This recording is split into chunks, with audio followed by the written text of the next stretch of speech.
In this video, I'm going to show you how to fix your Honeywell thermostat with no power. If you find this video helpful, please consider to like this video and subscribe to my channel.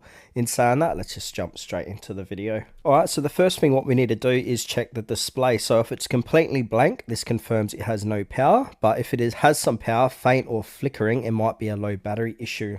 Now, fix number 2, replace the batteries if applicable. So some Honeywell thermostats run on batteries, so replace the thermostat from the wall, or remove the thermostat from the wall, replace with fresh AA or AAA batteries depending what type of Honeywell you have. So yeah, check your model for correct type and then reattach and see if that power's on.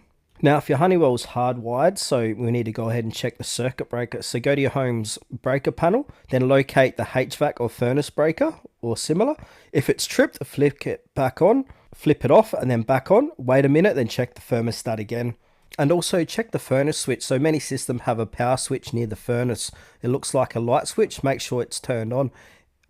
If it's off, turn it back on and wait a few minutes.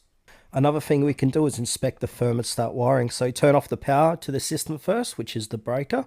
Then pull the thermostat off the wall. Look for the loose or disconnected wires, especially the C wire.